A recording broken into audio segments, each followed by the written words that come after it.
Ça se pourrait-tu que le Canada devienne le 51e État américain? Cette idée-là a été lancée lors du fameux souper surprise entre Donald Trump et Justin Trudeau la semaine dernière. Le premier ministre canadien disait que l'économie canadienne serait détruite si Donald Trump allait de l'avant et imposait des tarifs douaniers de plus de 25%. Trump joked to him that if Canada can't survive without ripping off the U.S. to the tune of $100 billion a year, then maybe Canada should become the 51st state and Trudeau could become its governor.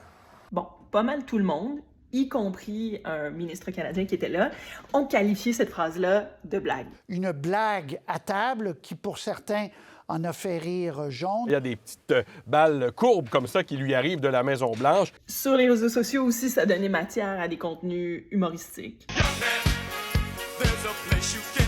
Et même le président élu est revenu sur sa boutade. Mais du côté de Fox News, on est allé jusqu'à dire ça. So many reasons to make this a state. I think, has the third largest oil reserves in the world. Donc, on se pose la question, est-ce que ça se peut qu'un jour, le Canada devienne un État américain?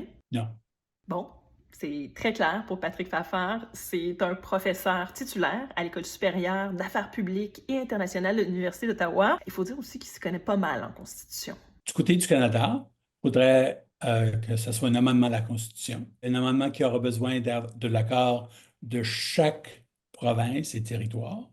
Alors, chaque province et territoire aurait un veto. En plus, il faudra avoir un référendum national, pan-canadienne, et 5% des Canadiens et des Canadiennes devraient se dire d'accord, et c'est peu probable qu'on pourrait atteindre ce limite-là. OK, mettons, là, imaginons un contexte géopolitique pas mal plus compliqué dans un futur rapproché où les ressources naturelles du Canada, comme le pétrole, l'eau par exemple, deviennent vraiment essentielles et que les États-Unis insistent pour annexer le pays. Il faudrait mettre de côté la Constitution, bref, ou le gouvernement américain, à force militaire, envahit le Canada. Mais il me semble que la question plus importante, c'est pourquoi la question se pose dans un premier temps?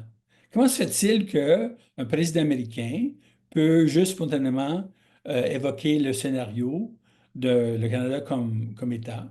Il me semble, au niveau symbolique, ça indique peut-être la manque de respect que les élites politiques américaines ont pour le Canada. Bon, revenons à l'anecdote du souper, parce qu'il y a un ancien proche collaborateur de Justin Trudeau qui rappelait que lors de son premier mandat, Donald Trump l'a souvent répété cette phrase-là de 51e État américain.